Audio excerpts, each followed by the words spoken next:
Hi hello నమస్తే friends, నేను మీ స్వాతి శ్రీనివాస్.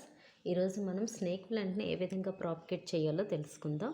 ఈ ప్లాంట్ చూడండి, ఇది చిన్న మొక్కే ఉడిసాను, చాలా అందంగా పెరిగింది కదా. ఈ విధంగా ఇలా వెడల్పాటి కుండీలో ఉడుసుకున్నామంటే ఆ మొక్క చాలా బ్రాంచెస్ వస్తాయి, చిన్న చిన్న బేబీ ప్లాంట్స్ చాలా వస్తాయి. ఇందులో మనం ఒక బేబీ ప్లాంట్ని తీసుకుందాం. ఈ విధంగా మనం లూజ్ సాయిల్ని తీసుకున్నట్లయితే మొక్క చాలా తొందరగా పెరుగుతుంది, వాటి చుట్టుప్రక్కల బ్రాంచెస్ రావడానికి అవకాశం ఉంటుంది. ఎప్పుడూ ఇలాంటి మొక్కలు ఉడిసేటప్పుడు మనం లూజ్ సాయిల్ని తీసుకోవాలి. ఫ్రెండ్స్, ఈ కుండీలు ఎలా ఉన్నాయో కూడా చెప్పండి. ఇవి నేను సిమెంట్తో తయారు చేశాను.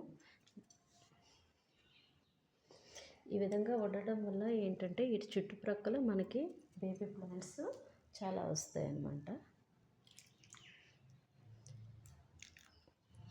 ఇది మనం సాయిల్లోనే కాదు, వాటర్లో కూడా మనం ప్రాపగేట్ చేయొచ్చు.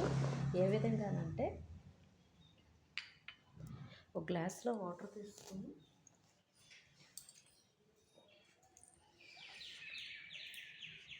ఈ విధంగా మనం మొక్కను కట్ చేసి లీవ్స్ని కట్ చేసి వాటర్లో పెట్టినట్లయితే మనకు కొద్ది రోజులకే వాటి యొక్క వేర్లు వస్తాయి, మొక్కలు కూడా తయారవుతాయి. ఇవి పెంచుకోవడం చాలా ఈజీ పద్ధతి అండి. ఈ మొక్కలు అందరూ పెంచుకోండి. ఇంకో కుండీ కూడా నేను పెట్టాను, ఈ మొక్క కూడా ఎలా ఉందో చెప్పండి.